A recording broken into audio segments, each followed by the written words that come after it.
Good evening, it's Rudy Brune. Happy belated Thanksgiving. Tomorrow marks 40 years since we lost actress Natalie Wood. And she had drowned on a long holiday weekend off Catalina Island. Much has been written about this tragic event, but her sister has written a new book, and much to what we have suspected is now being written in print. So I haven't read the new book yet, but if you do want to read the definitive biography of Natalie Wood, which shows or tells you all of her hardships, successes, tragedies, I would read the book by Susan Feinstad. It's a new release. It's called The Complete Biography. So make sure you get this one. It's The Complete Biography, Susan Feinstad. There's a lot of heartbreak in the book. You'll find out that Natalie Wood was also, if she were alive today, she would be a big member of the Me Too movement. She was subjected to horrible instances of the casting couch, rape, abuse by her stage mother. She supported her family from a very young age, and she was abused by many people in her life. And then she marries the man of her dreams, only to be let down during the first marriage, divorces him, marries another person, has a child, and that doesn't work out, and then eventually finds the man of her dreams again and have a second chance at happiness. And unfortunately, it was a volatile relationship. There was a lot of jealousy in the relationship, and there was a lot of alcohol in the relationship. So I think from what I've read, the good times were very good and the bad times were very bad. So what is suspected is the last weekend of her life, she'd had enough and she was making a decision to leave him again. And in a drunken jealousy rage,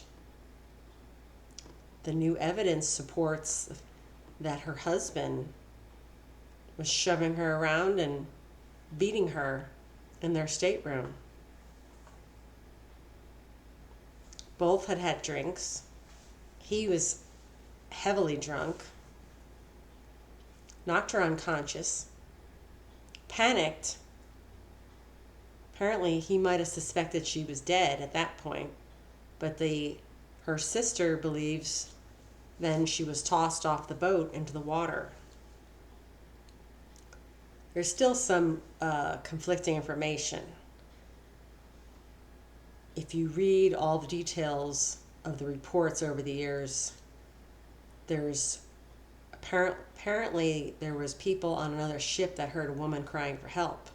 So if she was tossed in the ocean, still alive but unconscious, perhaps she came to, cried for help, and the people on the other boat thought they heard someone say in a drunken voices saying, keep your pants on, we're coming, we will get you, we're coming to, we'll get you. And then the cries for help stopped, and then we know the rest of the story. So I tend to believe, it's very heartbreaking for the children, and they've lived with this all their lives, the mystery and the accusations and the denials. But I believe that in a jealous rage, that this was a crime of passion, and that her life was taken, and I believe it was not an accident.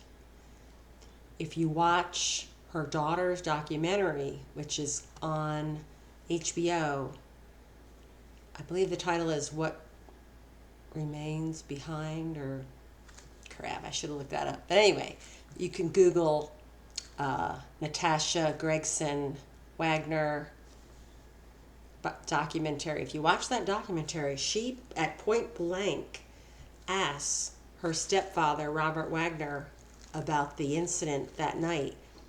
And he denies everything and says, it was a horrible accident. If you watch his body language, he is squirming around the entire time. The body language changes from when he's talking earlier on. And once she's asking him point blank on camera, and I think they're both crying, which is a very emotional scene. But you can see his body language. He's in a complete panic, and he's squirming around in his seat. Now, to me, that is a sign of guilt. So, unfortunately, tomorrow's the anniversary that we lost this beautiful lady, very talented. And when I was a kid, I think I remember they were both like my favorite Hollywood couple.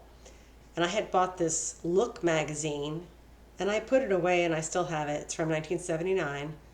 And it was this Look magazine on this very famous couple.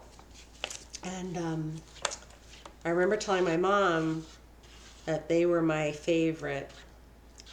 And then it was not long after that, it would have been like, I think I saved this. So she died in 81. But I remember it was Thanksgiving weekend, and everybody's watching football, and it came over the news.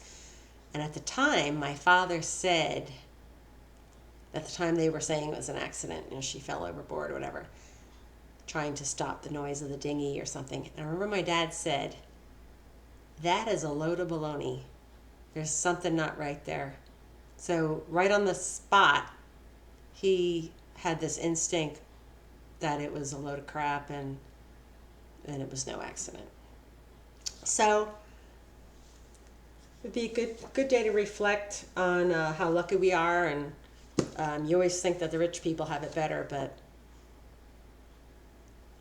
she probably lived 2 or 3 lifetimes in her life, but she didn't deserve to die young. And she probably had a lot more to give the world. Terrific lady. So this is the book that I recommend you read. And maybe you can take some time and watch your favorite Natalie Wood movie. Good night. Talk to you soon.